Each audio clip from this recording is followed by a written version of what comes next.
Hello साथियों, मैं मीनाक्षी शुक्ला आप सभी का स्वागत करती हूं आपके अपने प्लेटफॉर्म टारगेट विद केसीएच में। जैसा कि साथियों आपसे कल हमारी वार्ता हुई थी, उसमें हमने ये आपसे कहा था कि ये जो हमारी क्लास है ये सभी एक दिवसीय परीक्षाओं के लिए बहुत ही ज्यादा महत्वपूर्ण रहेगी, क्योंकि इसमें सबसे पहले हम आपके थ्योरी बेस्ड यानी सबसे पहले आपको थ्योरी पढ़ाएंगे और बाद में थ्योरी बेस्ड क्वेश्चन आंसर को कराएंगे। तो सभी साथियों, एक बार अगर आपको ऑडियो और वीडियो आ रही है क्लियर तो फटाफट कमेंट कर दें, लाइक और शेयर मार दें, क्योंकि ये आपका पहला क्लास होने वाला है। अगर आपका जबरदस्त सहयोग मिला तो क्लास कंटिन्यू चलती रहेगी, क्योंकि आपको पता है कि हमारा सुपर टेट तो हमारा क्वालिफाई हो चुका है, टेट भी आने वाला है, लेखपाल भी आने वाला है। तो इसके लिए ये आपके लिए बहुत ही ज्यादा बेनिफिशियल क्लास रहेगी। तो फटाफट बता दें कि क्या आपको ऑडियो और वीडियो क्लियर आ रहा है। तो हमारे 3 साथी हमसे जुड़ चुके हैं, सोमनाथ, अमृता, वंदना, जियाराना, निकिता। तो क्लास शुरू की जाए। देखिए, पहले तो हम तो ये चाहते थे कि सबसे पहले आपको ऑब्जेक्टिव क्वेश्चन से स्टार्ट की जाए, क्योंकि जब ऑब्जेक्टिव क्वेश्चन चलते हैं तो हमारे कई साथी लाइव आ जाते हैं। लेकिन जब थ्योरी बेस पढ़ाओ तो उन्हीं साथियों की संख्या कम हो जाती है। क्यों? क्योंकि थ्योरी बेस हम पढ़ना नहीं चाहते, और जब वहां एग्जाम हॉल में बैठे होते हैं ना, तो जो ऑब्जेक्टिव पढ़ा होता है वो सारा हमारे माइंड से बाउंस हो जाता है। अगर हमने वही थ्योरी बेस पढ़ा होता तो शायद हमारा सही होता। इसी वजह से हमें इसमें ये नहीं करना है कि अगर आपकी संख्या ज्यादा रही तो बहुत अच्छी बात है, आगे क्लास कंटिन्यू मिलती रहेगी। और भाई आपके सहयोग की तो आवश्यकता है। हमारे काफी जो हमारे साथी जुड़े हैं उन्होंने हमारी काफी हेल्प की थी। पिछली बार जब क्लास चली थी तो उन्होंने बहुत मदद की थी और काफी अपने साथियों को जोड़ा भी था। लेकिन अफसोस के साथ कि वो हमारी क्लास वहीं पे बंद हो गई। चलिए भाई, धन्यवाद अमृता शुक्ला, मोनिका राव। चलिए तो शुरू करते हैं अपनी आज की क्लास बिना समय गवाए हुए। साथियों,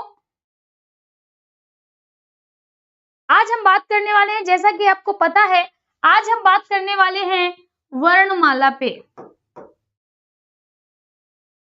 यानी आज जो हमारी साथियों बात होगी, आज हम जो बात करेंगे वो किसकी करेंगे? वर्णमाला पर चर्चा करेंगे। किस पर? वर्णमाला पे चर्चा करेंगे।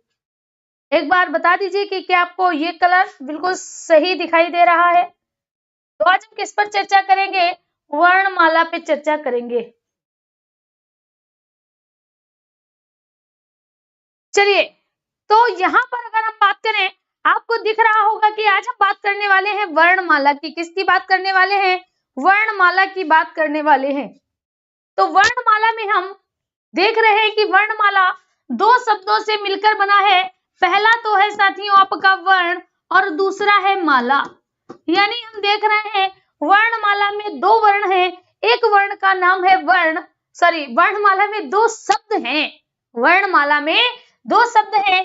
पहला शब्द है हमारा वर्ण और दूसरा है माला। दूसरा माला है। अब वर्ण किससे कहते हैं? वर्ण कहते हैं अक्षर को, वर्ण कहते हैं ध्वनि को। वर्ण किसको कहते हैं? वर्ण साथियों कहते हैं अक्षर को, या वर्ण कहते हैं ध्वनि को। जबकि माला का मतलब है व्यवस्थित क्रम। माला का अर्थ क्या है? माला का अर्थ है व्यवस्थित क्रम। यानी यहाँ पर हम कह सकते हैं कि वर्णमाला का अर्थ क्या होगा? वर्णों का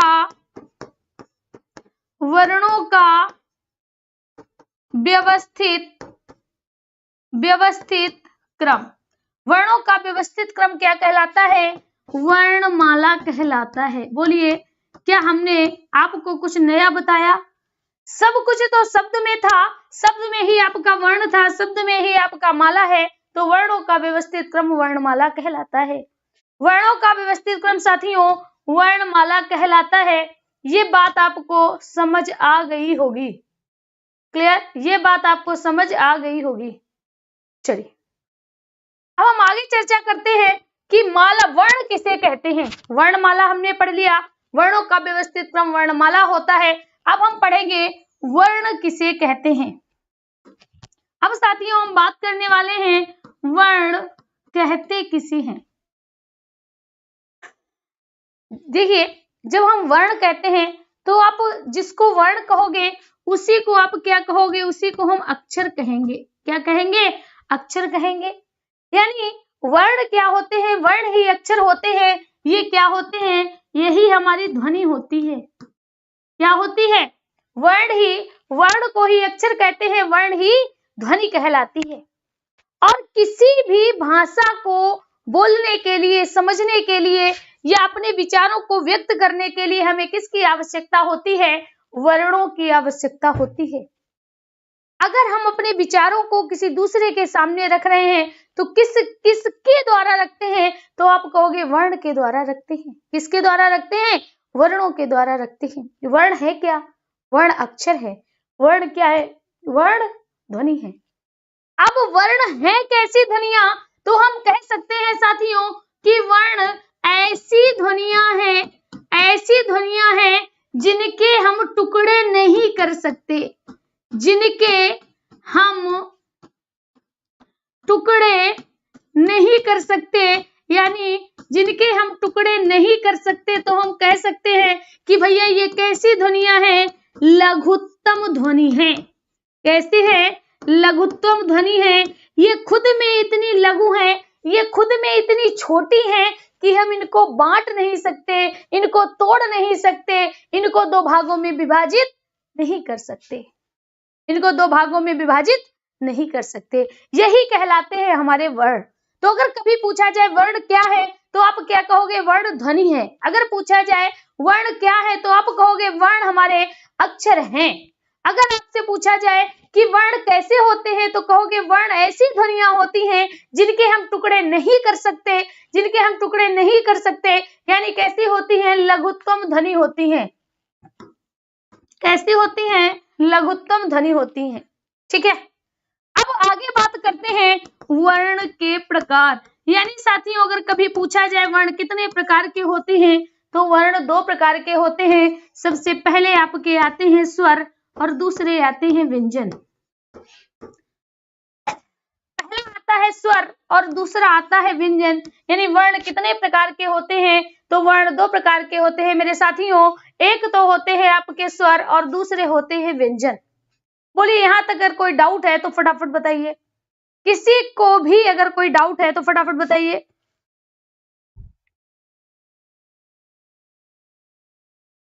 गुड इवनिंग भाई।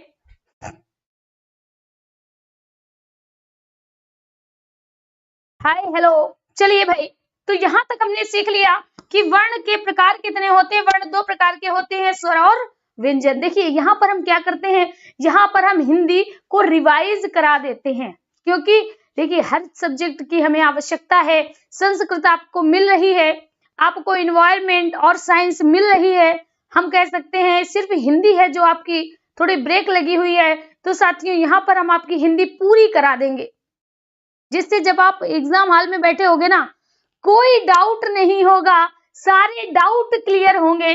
तो भाई हमने यहाँ पर क्या देखा? वर्ण के कितने प्रकार हैं? दो प्रकार हैं। पहला है साथियों स्वर और दूसरा है व्यंजन। अब यहाँ पर तीसरा एक और सवाल पैदा होता है वर्णों की संख्या के बारे में कि वर्णों की संख्या कितनी है। चलिए फटाफट कमेंट करिए कि वर्णों की संख्या कितनी है। कुछ हमारे साथी कहते हैं 45 है, कुछ कहते हैं 43 है, कुछ कहते हैं 52 है। तो जल्दी से बताइए आपके अनुसार वर्णों की संख्या कितनी है? वर्णों की संख्या कितनी है? फटाफट बताइए। और भाई जिनके पास भी ग्रुप हैं वो अपने ग्रुप में शेयर कर दें। भाई आप जानते हैं कि हमारे पास रियल बात यही है कि हमारे पास समय का सबसे ज्यादा अभाव है, इसीलिए आपकी क्लास शुरू होती है बंद होती है, शुरू होती है बंद होती है, क्योंकि कंटिन्यूटी नहीं रहती। हमारे साथी कम होते हैं, तो जब साथी कम होते हैं तो मन भी नहीं लगता और समय का अभाव भी रहता है। जब साथियों की संख्या भरपूर होती है तो हमें मजबूरी हो जाती है हमारी आपके सामने आना। तो क्लास तो बहुत बार शुरू की, अगर आपको जम के सहयोग मिलता रहा तो हिंदी हम आपकी यहाँ से बिल्कुल कंप्लीट करा देंगे। लेकिन भाई सहयोग करना पड़ेगा। हम अगर आपके लिए कुछ तत्परता दिखा रहे हैं तो थोड़ा तो प्यार आप भी दिखाइए ना। चलिए यहाँ पर कहता है वर्णों की संख्या, तो आपके आंसर आ चुके होंगे। जिया राणा जी का आंसर आया है 52। वीना का है 52। धन्यवाद किरण जी। अश्विनी जी 52, किरण 52, मोनिका 52। धन्यवाद अमृता जी। चलिए भाई, तो अब देखिए यहाँ पर आपने कर दी गलती, क्योंकि आपने हमसे पूछा ही नहीं कि वर्णों की संख्या का आधार किसके अनुसार बताना है।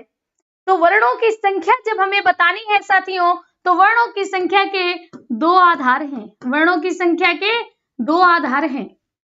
पहला आधार किसके अनुसार है साथियों? पहला आधार है, आपका ध्यान से सुनना है, पहला आधार है लेखन के आधार पर, सॉरी पहला है वाचन के आधार पर, और दूसरा है साथियों, दूसरा है आपका लेखन के आधार पर, लेखन के आधार पर। यानी अगर कभी संख्या पूछी जाए तो आपको ये विशेष ध्यान देना है, अगर वाचन के आधार पर पूछा जाए तो आपको संख्या करनी है 45, और अगर पूछा जाए लेखन के आधार पर तो संख्या करनी है 52। कितनी करनी है? 52 करनी है। ठीक है, क्या है कि भैया यहाँ लेखन के आधार पर संख्या 52 है और वाचन के आधार पर 45 है। अब आप ये कहोगे कि वाचन के आधार पर 45 कैसे होता है, लेखन के आधार पर 52 कैसे होता है, उस पर चर्चा करेंगे। देखिए, अगर हम वाचन के आधार पर, जैसे वाचन मतलब बोलना, वाचन मतलब बोलना। अब आप बताइए, हमें बोलना है री, हमें बोलना है री, तो हमने आपसे बोला री। अब आप बता सकते हो कि हमने ये वाला री बोला, ये वाला री बोला? नहीं बता सकते हो। हमने बोला सा, तो आप बता सकते हो ये बोला कि ये बोला कि ये बोला? बता सकते हो? नहीं बता सकते हो। कहने का मतलब है, अगर वाचन और लेखन के आधार पर देखा जाए तो कई हमारे वर्ण ऐसे हो जाते हैं, कई हमारे वर्ण ऐसे होते हैं जो लेखन के आधार पर जिनको बोला जाता है, लिखा जाता है, वाचन में उनको गिना नहीं जाता है, वाचन में उनको गिना नहीं जाता है। कौन कौन से हैं, चलिए देखते हैं। तो साथियों, वाचन के आधार पर ध्यान देना, स्वर में हमारे क्या आता है? आ आता है, ई आता है, उ आता है, ए ऐ आता है, ओ औ आता है। यानी अगर बात करें 2, 2, 4, 2, 6, 2, 8, 2, 10, तो साथियों अगर पूछा जाए स्वर कितने होते हैं, स्वर हमारे 10 होते हैं। स्वर कितने हो गए? 10 हो गए। ध्यान दीजिएगा। अब आ जाइए व्यंजन। व्यंजन, व्यंजन में स्पर्श की बात करें तो स्पर्श कितने होते हैं? 25 + 2 होते हैं, यानी 27 होते हैं। ठीक है, फिर साथियों बात करें अंतःस्थ कितने होते हैं? अंतःस्थ आपके 4 होते हैं। और साथियों अगर बात करें ऊष्म, ऊष्म कितने होते हैं? तो ऊष्म भी 4 होते हैं। यानी 25 2 कितने हो गए? 27 हो गए। 27 और 8 कितने हुए? यानी 27 4, यानी यहाँ पर टोटल संख्या कितनी हो गई? 35 हो गई। जोड़ लीजिए, 27 + 8 अगर जोड़ोगे, जोड़ लीजिए, 7 7 14 15 5 हासिल 1, तो यहाँ कितना हो जाएगा? 35 हो जाएगा। कितना हो जाएगा? 35 हो जाएगा। क्लियर? तो 35 क्या हुए? 35 व्यंजन है। स्वर कितने हुए? 10 है, यानी टोटल यहाँ पर संख्या कितनी हो गई साथियों? 45 हो गई। बोलिए, किसी कोई दिक्कत?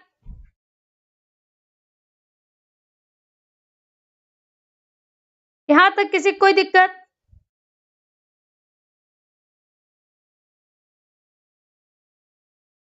यहाँ पर संख्या कितनी हो गई साथियों? यहाँ पर संख्या कितनी हो गई? 45 हो गई। अब आ जाइए लेखन के आधार पर अगर हम बात करें तो लेखन के आधार पर कितने होते हैं? 52 होते हैं। 45 तो आपके ये हो गए। ठीक है, 45 तो सेम यही होंगे। अब क्या हो जाएगा? 2 आपके अंग, आहा और री बढ़ गए। क्या बढ़ गए? री और अंगा। यानी स्वर की संख्या कितनी हो गई? स्वर की संख्या आपकी 13 हो गई। क्लियर? ऊपर वाले जितने हैं 10 हो गए, 3 ये बढ़ गए, तो संख्या 13 हो गई। अब बात करते हैं व्यंजन की। व्यंजन की बात करें तो शा, सॉरी, अगर हम बात करें व्यंजन की, व्यंजन में छ, त्रा, ज्ञा और स्रा। कितने हो गए? 4 ये हो गए। तो 4, 5, 6, 7, यानी साथियों अगर 45 में हम 7 जोड़ दें, 7, 5, 12 की 2 हासिल लगाए तो कितने हो जाएंगे? 52 हो जाएंगे। कितने हो जाएंगे? 52 हो जाएंगे। चलिए, जहां तक आपको क्लियर हो गया होगा। क्या नहीं समझ में आया? आप यहाँ पूछ सकते हो, बच्चा कम संख्या है, क्या नहीं समझ में आया अमृता? देखिए, जितने भी आपके अगर वाचन मतलब बोलने के आधार पर, किसके आधार पर? बोलने के आधार पर। बोलने के आधार पर देखा जाए तो आपके टोटल 45 वर्ण होते हैं, जिनमें स्वर होते हैं 10 और व्यंजन होते हैं 35। लेकिन वहीं पर अगर बात करें लेखन के आधार पर तो स्वर की संख्या कितनी होती है? 33 होती है। कितनी होती है? 33 होती है। ठीक है। और अगर बात करें हम व्यंजन की तो 35, 36, 37, 38, 39 काउंट कर लीजिए। 9, 10, 11, 12 की 2 हासिल लगाए, 1, 3, 1, 4, 1, 5, संख्या 52 हो गई। यानी 39 आपके क्या हो गए? व्यंजन हो गए और 13 आपके स्वर हो गए। किसको ये बात समझ में नहीं आई?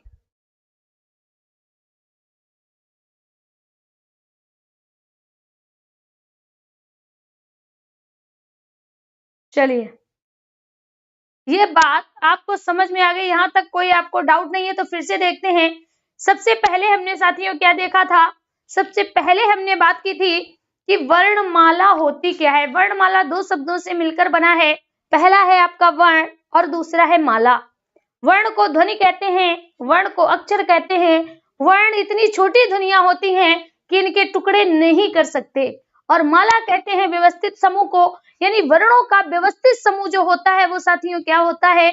वर्णमाला होता है। क्या होता है? वर्णमाला होता है।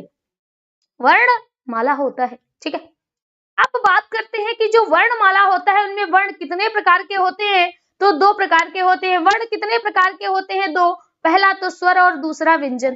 पहला स्वर दूसरा व्यंजन, पहला स्वर दूसरा व्यंजन, पहला स्वर दूसरा व्यंजन। क्लियर? अब ये भी क्लियर हो गया कि वर्ण 2 प्रकार के होते हैं। अब बात करते हैं वर्णमाला में वर्णों की संख्या कितनी होती है। वर्णमाला में वर्णों की संख्या कितनी होती है? तो मेरे प्यारे साथियों, वर्णमाला में वर्णों की संख्या के 2 आधार हैं। वर्णमाला में वर्णों की संख्या के 2 आधार हैं। पहला तो है आपका लेखन के आधार पर, दूसरा है आपका वाचन के आधार पर। पहला लेखन के आधार पर है और दूसरा वाचन के आधार पर है। अगर लेखन की बात करें यानी लिखने की बात करें तो टोटल हमें ज्यादा लिखने पड़ते हैं, क्योंकि अगर हमें लिखना है, री लिखना है तो ऐसे लिखेंगे, ये वाला री लिखना है तो ऐसे लिखेंगे। बात समझ रहे हो? शा की बात करें तो शा, खा ऐसे लिखने पड़ेंगे। यानी हम कह सकते हैं, जैसे छा बोला तो छा का मतलब है का प्लस खा। अगर हम इस तरह से बोल देते हैं लेकिन लिखेंगे तो ऐसे ही लिखना पड़ेगा। क्लियर? तो वही कहने का मतलब है, लेखन के आधार पर वर्णों की संख्या ज्यादा हो जाती है यानी 52 होती है, और बोलने के आधार पर संख्या कम होती है यानी सिर्फ और सिर्फ 45 होती है। सिर्फ और सिर्फ 45 होती है।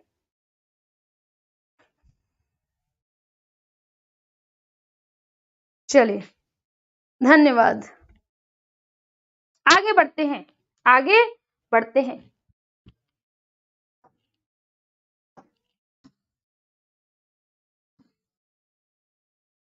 चलिए, अब यहाँ पर आगे बढ़ते हैं। अब हम साथियों बात करते हैं वर्ण के प्रकार। भी पीछे बात की थी, यहाँ पर क्या बात करेंगे? यहाँ पर बात करेंगे वर्ण के प्रकार। अगर साथियों कभी पूछा जाए वर्ण के प्रकार कितने होते हैं तो आप क्या कहोगे? वर्ण के 2 प्रकार होते हैं। वर्ण के 2 प्रकार होते हैं। सबसे पहला है आपका स्वर और दूसरा है व्यंजन। पहला क्या है साथियों? पहला है आपका स्वर और दूसरा है व्यंजन। ठीक है। स्वर को क्या कहते हैं? स्वर को हम वोवेल कहते हैं, और साथियों व्यंजन को क्या कहते हैं? व्यंजन को कॉन्सोनेंट्स कहते हैं। क्या कहते हैं? कॉन्सोनेंट्स कहते हैं। ठीक है। यानी स्वर को हम वॉवेल कहेंगे तो व्यंजन को कॉन्सोनेंट कहते हैं।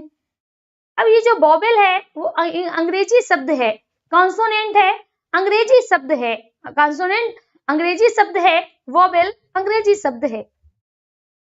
अब यहाँ पर हमारे सामने एक और समस्या खड़ी हो गई कि वॉवेल किसे कहते हैं, यानी स्वर किसे कहते हैं और व्यंजन किसे कहेंगे, स्वर किसे कहेंगे और व्यंजन किसे कहेंगे। तो सबसे पहले बात करते हैं स्वर की। सबसे पहले क्या बात करेंगे, स्वर की बात करेंगे, यानी स्वर कौन कौन से होते हैं, जैसे आ है, बड़ा आ है, ई है, बड़ी ई है, ऊ है, ऊ है। तो ये जो वर्ण है आ है, ई है, ऊ है, इन्हें हम क्या कहेंगे, इन्हें हम स्वर कहेंगे। इन्हें हम क्या कहेंगे, इन्हें हम वॉवेल कहेंगे। इन्हें हम स्वर भी कहते हैं और इन्हें हम वॉवेल भी कहते हैं।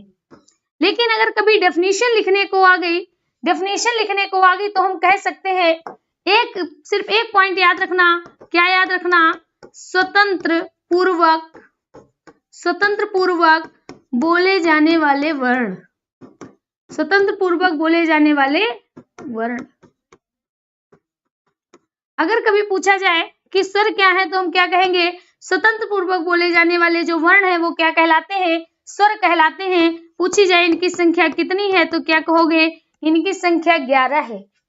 11 संख्या इनकी मानक है। कभी पूछी जाए इनकी संख्या कितनी है तो आप कहोगे 11 है। कितनी है, 11 है। तो स्वर स्वतंत्र पूर्वक बोले जाने वाले वर्ण स्वर कहलाते हैं, इनकी संख्या 11 है। अगर साथियों अंग और आहा भी जोड़ दिया जाए तो इनकी संख्या कितनी हो जाती है, 13 हो जाती है। कितनी हो जाती है, 13 हो जाती है। क्लियर, बात समझ में आ गई। अब दूसरा आता है, दूसरा प्रकार जिसको हम क्या कहेंगे, दूसरा प्रकार साथियों उसको हम कहते हैं व्यंजन। क्या कहते हैं, व्यंजन कहते हैं। अब व्यंजन की बात करें तो व्यंजन कैसे होते हैं, जैसे यहाँ पर लिखा है का, खा, गा, घा, इंगिया। ठीक है, तो पहली बात तो यह है कि जब कोई व्यंजन होगा, ध्यान दीजिएगा, अगर कोई व्यंजन होगा तो स्वतंत्र रूप से नहीं बोला जाता है। पहला पॉइंट है कि व्यंजन वर्णों को स्वतंत्र रूप से नहीं बोल सकते, व्यंजन वर्णों को स्वतंत्र रूप से नहीं बोल सकते। तो आप कहोगे कैसे बोलेंगे, भैया व्यंजन वर्ण को किसकी सहायता से बोला जाता है, स्वर की सहायता से बोला जाता है। व्यंजन वर्णों को स्वर की सहायता से बोला जाएगा। अगर स्वर नहीं है तो क्या होगा, तो हलंत लगा होगा। अगर किसी भी वर्ण में स्वर नहीं है, अगर स्वर नहीं है तो इसके नीचे क्या लगता है, हलंत लगता है। क्या लगता है, हलंत लगता है। क्लियर, यानी आपने क्या देखा, पहला पॉइंट आपको याद रखना है कि जो हमारे व्यंजन है, पहला पॉइंट स्वर की सहायता से बोले जाते हैं। पहला पॉइंट स्वर की सहायता से बोले जाते हैं, स्वर की सहायता से बोले जाने वाले वर्ण। पहला पॉइंट ये हो गया। अब दूसरा पॉइंट, अब आप ये कहोगे कि मैम हमें कैसे पता चलेगा स्वर की सहायता से है कि नहीं है, तो इसको अगर साथियों स्वर रहित है, स्वर रहित व्यंजन वर्ण, स्वर रहित व्यंजन वर्ण अगर है, स्वर रहित है, तो स्वर रहित व्यंजन वर्ण के साथ हलंत का प्रयोग किया जाता है। किसका, हलंत का प्रयोग किया जाता है। हलंत का मतलब इसका प्रयोग किया जाएगा। क्लियर, स्वर रहित व्यंजन वर्ण के साथ हलंत का प्रयोग किया जाएगा। जैसे अगर कहीं लिखा है राम तो इसका मतलब क्या है, माँ के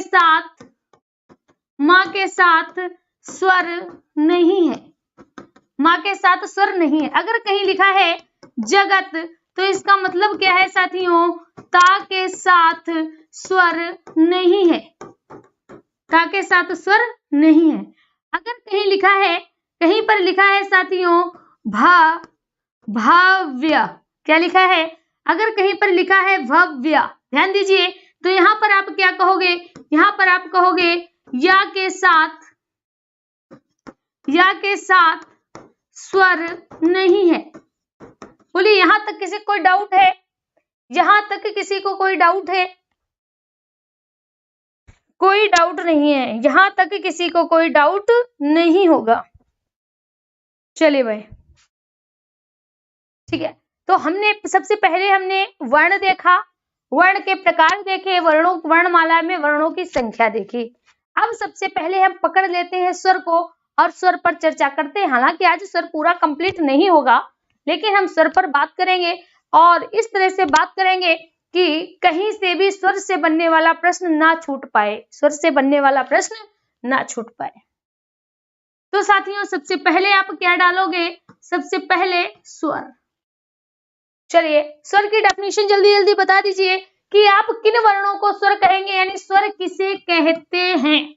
जल्दी से बताइए स्वर किसे कहते हैं। तो आपने पहला पॉइंट हमें क्या दिया कि स्वर कैसे हैं? स्वतंत्र पूर्वक बोले जाने वाले वर्ण, बोले जाने वाले वर्ण। ठीक है, आपने कह दिया कि मैम स्वतंत्र पूर्वक जो वर्ण बोले जा सकते हैं, जिन्हें किसी दूसरे वर्ण के सहायता की कोई आवश्यकता नहीं होती है, वह स्वर कहलाते हैं। जिन वर्णों को बोलने के लिए, देखिए डेफिनेशन हमने नहीं लिखा है, सिर्फ एक इमेज क्रिएट करो कि जिन वर्णों को बोलने के लिए हमें किसी दूसरे वर्ण की आवश्यकता नहीं होती है, यानी ये क्या है? स्वतंत्र हैं। क्या है? स्वतंत्र हैं। तो जिन वर्णों को बोलने में किसी दूसरे वर्ण की आवश्यकता ना हो, वो हमारे स्वर कहलाते हैं। जैसे बात करते हैं, ध्यान दीजिएगा, जैसे कौन कौन से है भैया? सबसे पहले आ है, ये एक जैसे हैं, इनको समान वर्ण कहेंगे। दूसरा साथियों ई है, ठीक है। इसके बाद उ है, ए ऐ है, री है, री हमने बाद में लिख दिया, भूल गए थे, ठीक है। री है, ओ औ है, इनको हम क्या कहते हैं? इनको हम साथियों स्वर कहते हैं, इनको हम स्वर कहते हैं। अब ध्यान एक बात और देना, अगर कहीं पूछ दिया जाए, अगर एक प्रश्न यहां से बने, ध्यान दीजिएगा, वाचन के आधार पर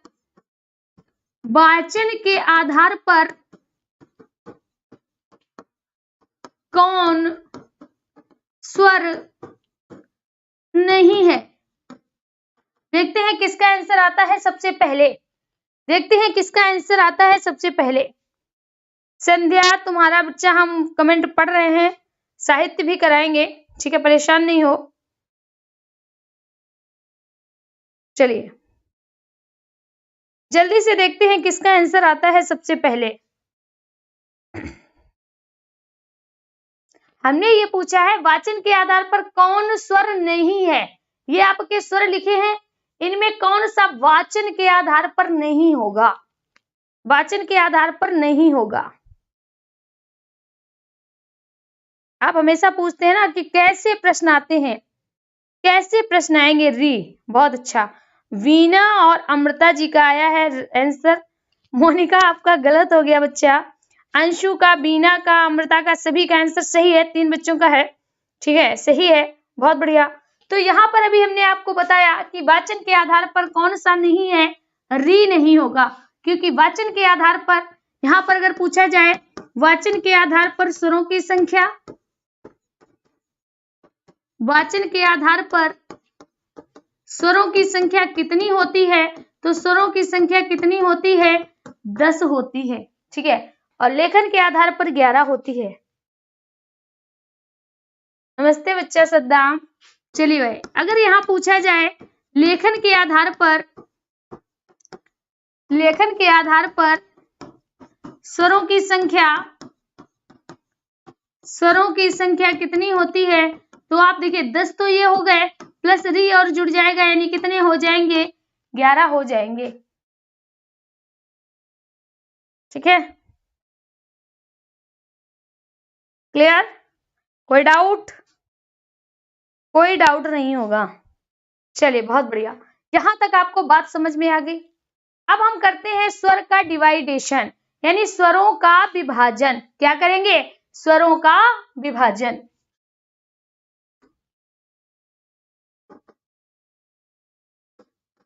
स्वरों का विभाजन। स्वरों में लगभग आपको 6 आधार पढ़ना है। स्वरों में विभाजन के कितने आधार पढ़ना है आपको? 6 आधार पढ़ना है। ठीक है, 6 आधार कौन कौन से हैं? सबसे पहला आधार है उच्चारण या मात्रा के आधार पर। मात्रा के आधार पर, क्लियर। दूसरा है साथियों जीभ के आधार पर। दूसरा क्या है? जीभ के आधार पर। तीसरा है साथियों नासिका के आधार पर। नासिका के आधार पर। चौथा है मुख द्वार के आधार पर। मुख द्वार के आधार पर। पांचवा है आपका ओंठ के आधार पर।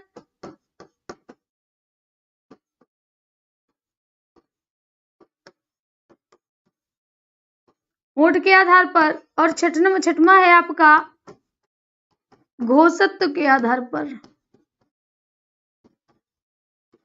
घोषत्व के आधार पर। यानी जो स्वरों का आप विभाजन पढ़ोगे वो आप इतने आधार से पढ़ोगे। आपने मोस्टली हमारे कई साथी ऐसे हैं जिन्होंने इससे पहले भी पढ़ा होगा। मोस्टली हम देखिए अभी तक हम क्या करते रहे, हमारा आपका मिलना तो अभी हुआ है। ठीक है, इससे पहले भी आपने कभी ना कभी किसी न किसी से पढ़ा होगा। तो अधिकतर साथियों आपको क्या पढ़ाया जाता है? उच्चारण आधार पर पढ़ा दिया जाता है। ठीक है, और कह सकते हैं एक ओंठ के आधार पर पढ़ा दिया जाता है, नासिका के आधार पर पढ़ा दिया जाता है। ये मोस्टली यही पूछे जाते हैं। लेकिन अब जो प्रश्न पत्र बनता है यानी अब जो क्वेश्चन पुटअप किए जाते हैं वह थोड़े घूमे हुए होते हैं। तो इसीलिए हम पूरा डिटेल से पढ़ेंगे क्योंकि आपका सुपर टेट आने वाला है, आपका लेखपाल की भर्ती आने वाली है और पुलिस, वनडे यानी कई ऐसे एग्जाम हैं जिनमें ये क्वेश्चन यहाँ से पूछ दिया जाता है सीधा उठा के। क्लियर?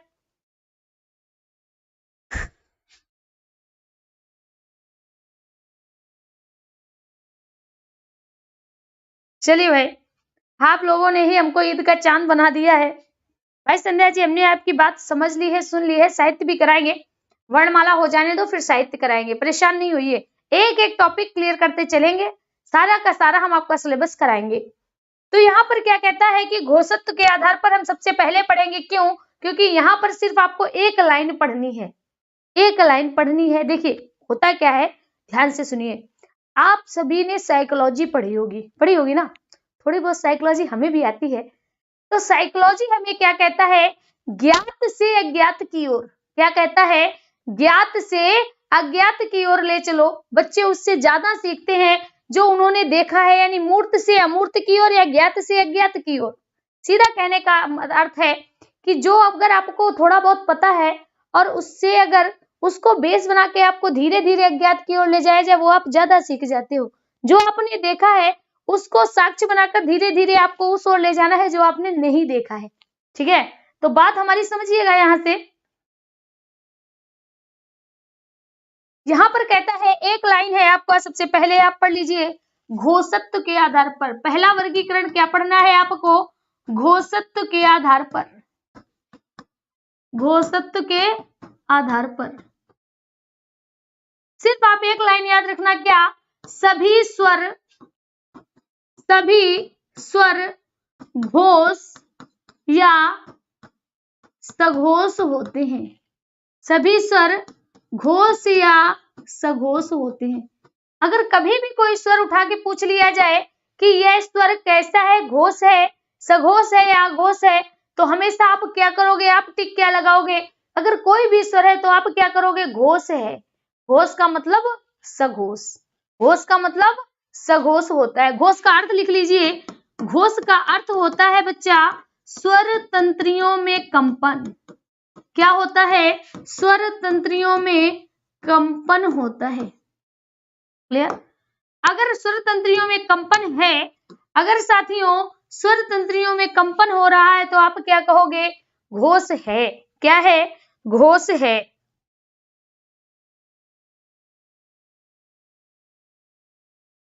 चलिए यहां तक देखिए, हम भाई कोई ऑलराउंडर नहीं है ना, हमें सब कुछ पता है। सिर्फ एक्सप्लेन आपके सामने अच्छा कर पाते हैं। आप समझते हो हमको सारे सब्जेक्ट अच्छे आते हैं, बस एक्सप्लेन का मतलब एक्सप्लेन करने का तरीका अच्छा रहता है। किसी चीज को जब आप पढ़ते हो ना तो रटो नहीं, उसको समझो कि उसमें कहा क्या जा रहा है। हमसे अच्छा एक्सप्लेन आप कर सकेंगे। चीजों को समझिए, जियो, उसको महसूस करो। ठीक है, चलिए भाई विधु जी, चलिए आगे चलते हैं।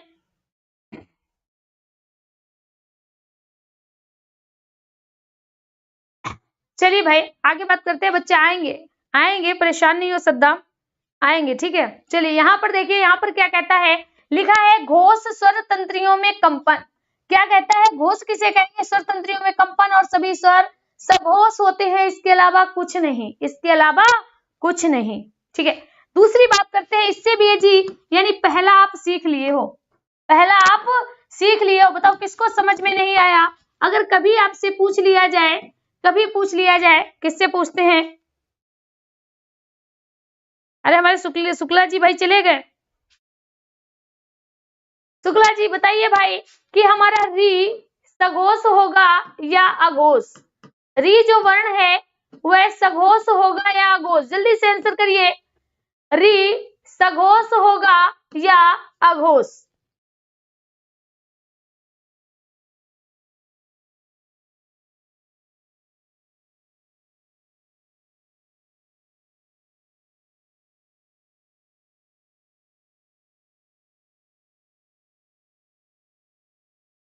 चलिए भाई जल्दी से बताइए, री सघोष है या अघोष? तो अभी आपने क्या पढ़ा? जितने भी स्वर हैं वो सभी क्या हैं? सघोष है। तो इसका मतलब री हमारा कैसा होगा? सघोष होगा। री कैसा होगा? सघोष होगा। क्लियर? आप एक सीख लिए हो। चलिए दूसरी तरफ चलते हैं। दूसरा कहता है नासिका के आधार पर। चलिए दूसरा है ओंठ के आधार पर। इजी इजी बता देते हैं। ओंठ के आधार पर, किसके आधार पर? मजा नहीं आ रहा है। किसके आधार पर? किसके आधार पर साथियों? ओंठ के आधार पर। श्री हो जाएगी यहां पर। दूसरा हम पढ़ लेते हैं ओंठ के आधार पर। अब देखिए, जब ओंठ के आधार पर पूछा जाए तो आप यहाँ पर ओंठ के आधार पर दो प्रकार होते हैं। ओंठ के आधार पर दो प्रकार होते हैं। पहला तो होता है आपका व्रतमुखी, और दूसरा होता है साथियों अव्रतमुखी। क्या होता है? अव्रतमुखी। ठीक है, पहला व्रतमुखी और दूसरा अव्रतमुखी। व्रत किसे कहते हैं? व्रत कहते हैं साथियों गोल को। व्रत किसे कहते हैं? गोल को। और मुखी मतलब ओंठ है, यानी मुखी का मतलब यहाँ पर क्या होगा? मुखी मतलब होगा साथियों ओंठ। क्या होगा? ओंठ होगा। यानी जिन वर्णों को बोलने में, जिन वर्णों को उच्चारण करने में ओंठ हमारे ओंठ कैसे हो जाएं? गोल हो जाए, वह व्रतमुखी कहलाते हैं। जिन वर्णों के उच्चारण में, जिन स्वरों के उच्चारण में हमारे ओंठ गोल हो जाए, हमारे ओंठ गोल हो जाए, वह व्रतमुखी कहलाते हैं। और आ मतलब नहीं, व्रत मतलब गोल, मुखी मतलब ओंठ। और जिनको बोलने में ओंठ गोल नहीं हो, जिनको बोलने में ओंठ गोल नहीं हो, वो अव्रतमुखी होते हैं। और जिनको बोलने में ओंठ गोल हो जाए, वह व्रतमुखी कहलाते हैं। जैसे जैसे ध्यान दीजिएगा, जैसे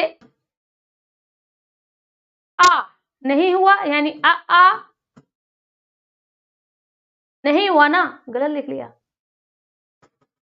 जैसे आ गोल नहीं हुआ, ई गोल नहीं हुआ, ऊ देखिए, मुंह बना के देखिए क्या लिखा है। ऊ में हमारे ओंठ गोल हो रहे हैं। ऊ यानी जिनको बोलने में ओंठ गोल हो जाए, वह व्रतमुखी होते हैं। ऊ व्रतमुखी है। ए आई नहीं गोल हुआ, लेकिन अगर बात कहें ओ औ तो ओंठ गोल हो जा रहे हैं, ओ औ में ओंठ गोल हो रहे हैं। तो चार ऐसे ये वर्ण हैं, चार ऐसे वर्ण हैं जो हमारे व्रतमुखी में आते हैं। बाकी साथियों, बाकी हमारे क्या है, अव्रतमुखी हैं। बाकी क्या है, अव्रतमुखी हैं। चलिए वेरी गुड, बहुत बढ़िया। उ होगा, ठीक है। तो आपने क्या देखा, सबसे पहले हमने पढ़ा था घोषत्व के आधार पर, घोषत्व के आधार पर सभी स्वर सघोष होते हैं, सघोष होगा, ठीक है। दूसरा हमने क्या पढ़ा, ओंठ के आधार पर, दूसरा प्रकार ओंठ के आधार पर दो है। ओंठ की कुछ वर्णों में ओंठ गोल होंगे व्रतमुखी, कुछ वर्णों में गोल नहीं होंगे अव्रतमुखी। उ ओ औ, उ ओ औ व्रतमुखी, और बाकी सभी हमारे अव्रतमुखी होंगे, बाकी सभी अव्रतमुखी होंगे। बात यहां तक क्लियर हो गई, यानी ओठ का आधार भी हमारा क्लियर हो गया। क्लियर। चलिए तीसरी तरफ चलते हैं। तीसरा है साथियों नासिका के आधार पर। किसके आधार पर, नासिका के आधार पर, नासिका के आधार पर। तीसरा प्रकार क्या है, तीसरा प्रकार है नासिका के आधार पर। तो साथियों जब बात नासिका की हो, यानी नासिका मतलब नाक के, नासिका मतलब नाक के, तो हम कहेंगे नाक के सहारे। यानी अगर बात करें नासिका के आधार पर दो भागों में बांटे गए हैं। पहला है अनुनासिक, पहला अनुनासिक, और साथियों दूसरा क्या है, दूसरा है आपका निरनुनासिक, अनुनासिक स्वर, ठीक है। अनुनासिक, अब देखिए ध्यान दीजिएगा, अनु किसको कहते हैं, अनु कहते हैं सहारे को, अनु किसको कहते हैं, सहारे को। नासिका मतलब नाक, स्वर मतलब स्वर। वे स्वर जो नाक के सहारे से बोला जाए अनुनासिक कहलाता है। वह स्वर जो नाक के सहारे से बोला जाए, यानी अगर यहाँ पर हम बात करें तो मुख से तो सभी बोले जाते हैं, लेकिन मुख के सहारे, मुख के अलावा जो नाक के सहारे से बोले जाए वह हमारे अनुनासिक कहलाते हैं। जैसे साथियों अंग, जैसे अंग, सिर्फ एक वर्ण आएगा, क्या आएगा, अंग आएगा। जबकि निरनुनासिक की बात करें, निर मतलब होता है नहीं, निर मतलब नहीं, अनु मतलब सहारे, नासिक मतलब नाक, नाक के। तो यहाँ पर कह रहा है कि जो नाक के सहारे से नहीं बोले जाते हैं, यहाँ पर क्या कह रहा है कि जो नाक के सहारे से नहीं बोले जाते हैं वो निर अनुनासिक कहलाते हैं। और यहाँ पर साथियों अगर बात करें तो सभी स्वर आ जाएंगे अंग को छोड़कर, अंग को छोड़कर शेष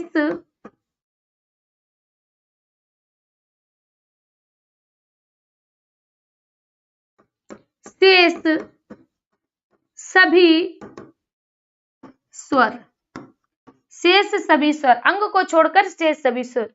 तो यहाँ पर याद रखना निरनुनासिक में नाक के सहारे से नहीं बोले जाएंगे, सिर्फ और सिर्फ किससे बोले जाएंगे, सिर्फ और सिर्फ मुख से बोले जाएंगे। यहाँ पर मुख से तो बोले जाएंगे, इसके साथ साथ साथियों नाक से भी बोले जाते हैं। यहाँ तक अगर हमारे किसी भी साथी को कोई डाउट है तो फटाफट क्वेश्चन करे। यहाँ पर बच्चा हम कुछ भी आपको रटा नहीं रहे हैं, कुछ भी आपको रटा नहीं रहे हैं, सिर्फ और सिर्फ आपको शब्दों से समझा रहे हैं। तो फिर से एक बार देख लेते हैं और आपको फटाफट रिवाइज भी करा देते हैं। सबसे पहले हमने क्या पढ़ा था, आज हमने बात की थी वर्णमाला पे, और आप लोग आंसर दीजिए, हम देख नहीं रहे हैं लेकिन आपको अपने प्रति ईमानदार बनना है। जो हमने पढ़ाया है हम फटाफट उसका रिवीजन करा देते हैं। अभी आपके पास 10 मिनट है, 10 मिनट में जो अभी पढ़ाया पूरा रिवीजन करा देते हैं। तो वर्णमाला दो वर्णों से मिलकर बना है, पहला शब्द है वर्ण और दूसरा है माला। यानी वर्णमाला दो शब्दों से मिलकर बना है, वर्ण और माला से। वर्ण का अर्थ है अक्षर, और साथियों माला का अर्थ है व्यवस्थित समूह। क्या है? व्यवस्थित समूह, या हम कह सकते हैं व्यवस्थित क्रम। क्या कह सकते हैं? व्यवस्थित क्रम। तो अक्षरों का व्यवस्थित क्रम ही वर्णमाला कहलाता है। अक्षरों का, वर्णों का, ध्वनियों का व्यवस्थित क्रम ही क्या कहलाता है? वर्णमाला कहलाता है। एक क्वेश्चन आपका क्लियर हो गया। अब यहाँ पर अगर पूछा जाए वर्णों के प्रकार, क्या पूछा जाए? वर्णों के प्रकार कितने होते हैं? तो आप क्या बताओगे? 2 होते हैं। पहला होता है साथियों, पहला होता है आपका स्वर और दूसरा होता है व्यंजन। दूसरा होता है व्यंजन। स्वर को हम क्या कहते हैं? वॉवेल कहते हैं। व्यंजन को हम कॉन्सोनेंट कहते हैं। स्वर स्वतंत्र रूप से बोले जाते हैं, व्यंजन स्वर की सहायता से बोले जाते हैं। अगर किसी व्यंजन वर्ण के साथ स्वर नहीं है तो भैया क्या आएगा? हलंत आएगा। क्या आएगा? हलंत आएगा। इसका मतलब अगर व्यंजन अपने शुद्ध रूप में है तो हलंत लगा होगा, अगर वह स्वर के साथ है तो हलंत नहीं लगा होगा। हलंत नहीं लगा होगा। क्लियर? बात समझ में आ गई? चलिए तीसरी तरफ पढ़ते हैं। वर्णमाला में वर्णों की संख्या। वर्णों की संख्या, तो वर्णों की संख्या के भी कितने आधार हैं? 2 आधार हैं। कितने आधार हैं? 2 आधार हैं। पहला है साथियों वाचन के आधार पर यानी बोलने के आधार पर, दूसरा है लेखन के आधार पर। लेखन यानी लिखने के आधार पर कितने हैं? पूरे के पूरे 52 हैं। वाचन के आधार पर, बोलने के आधार पर 45 है। बोलने के आधार पर 45, लेखन के आधार पर 52। क्लियर हो गया? चलिए आगे देखते हैं। आगे हमने आपको क्या बताया? स्वरों का विभाजन। क्या बताया? स्वरों का विभाजन। जल्दी जल्दी आंसर दीजिए। जिया राणा शुक्ला, निकिता तिवारी, विदु, किरण, अमृता शुक्ला और अंजलि सिंह, मोनिका राव। वेरी गुड, बहुत बढ़िया। इसका मतलब है जितना आज पढ़ाया गया उतना आपने अभी पूरा का पूरा रट लिया। बहुत बढ़िया। चलिए स्वरों का विभाजन हमने आज आपको 3 आधार बताए। कितने आधार होते तो टोटल कितने? 6 हैं, लेकिन आज हमने आपको कितना पढ़ाए? 3 आधार पढ़ाए। सबसे पहला घोषत्व के आधार पर। कितने? किसके आधार पर? घोषत्व के आधार पर। तो घोषत्व के आधार पर आप क्या कहोगे? सभी स्वर। सभी स्वर क्या होते हैं? सघोष होते हैं। घोषत्व के आधार पर सभी स्वर सघोष। सभी स्वर सघोष। पहला क्लियर हो गया। दूसरा आ जाओ साथियों ओठ के आधार पर। किसके आधार पर? ओठ के आधार पर। ओठ के आधार पर 2 प्रकार। पहला आपका व्रतमुखी और दूसरा है अव्रतमुखी। कौन सा? अव्रतमुखी। व्रत गोल हो जाए, गोल हो जाए ओठ, यानी ओठ गोल, ओठ गोल। अव्रतमुखी में ओठ गोल नहीं। यहां पर क्या कहोगे? ओठ गोल नहीं। तो ओठ गोल किसमें हो जाते हैं? ओठ गोल किसमें होते हैं साथियों? तो यहां पर आप कहोगे उ ओ औ। उ ओ औ। ओठ गोल किसमें नहीं होंगे? तो शेष सभी स्वर। शेष सभी स्वर, यानी इनको छोड़कर शेष सभी स्वर हमारे अव्रतमुखी हो जाएंगे। ठीक है साथियों, तीसरा जो प्रकार है वो हमारा क्या है? नाक के आधार पर।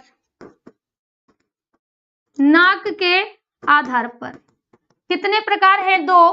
पहला है आपका अनुनासिक, दूसरा है निरनुनासिक। निरनुनासिक। अनुनासिक नाक के सहारे, नाक के सहारे कौन सा बोला जाता है? तो आप कहोगे अंग। निरअनुनासिक, निर मतलब नहीं, तो नाक के सहारे नहीं, नाक के सहारे नहीं, तो अंग को छोड़कर शेष सभी स्वर, शेष सभी स्वर। क्लियर? अगर अभी भी हमारे किसी भी साथी को कोई डाउट है तो वो पूछ सकता है। अब साथियों, आज से ये क्लास पर डे चलेगी। आप लोगों को करना क्या है, आप लोगों को सिर्फ एक हेल्प करनी है कि अपने ज्यादा से ज्यादा साथियों को इससे जोड़िए। डेली क्लास लेंगे, ठीक है?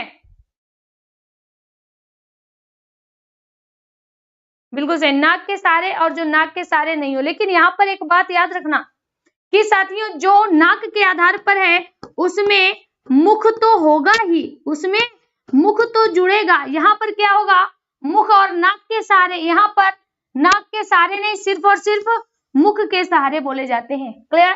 तो आज का टॉपिक आपको कैसा लगा कमेंट बॉक्स में अवश्य बताएं। और हाँ, अपने सभी साथियों को ज्यादा से ज्यादा जोड़िए। समय आपका 6 बजे रहेगा। क्लास आपकी प्रतिदिन चलेगी, सुपर टेट आने तक धुआं धुआं करना है। और हाँ, जो आपका मैथ वाले सर हैं, यानी मैथ की जो क्लास है वो आज नहीं हो पाई थी क्योंकि कुछ इश्यूज आ गए हैं मैथ की क्लास में। भाई बहुत इशू आते हैं, ठीक है? तो आप थोड़ा सर से ये रिक्वेस्ट करिए कि भाई सर, जो आपके इशू है उनको आप दूर करें और प्रतिदिन क्लास लें, ठीक है? हम तो आपकी क्लास प्रतिदिन लेते ही हैं और मयंक सर लेंगे, ठीक है? तो आप जानते हैं समय का हमारे पास थोड़ा अभाव है, तो इस कालक्रम को, इस प्यार को बनाए रखिए जिससे हम आपके सामने आज धड़धड़ाते हुए चले आए। इसी आशा के साथ साथ आज की क्लास यहीं पर समाप्त करते हैं कि कल लाइव की संख्या आप बढ़ाएंगे। तो आज के लिए इतना ही, धन्यवाद।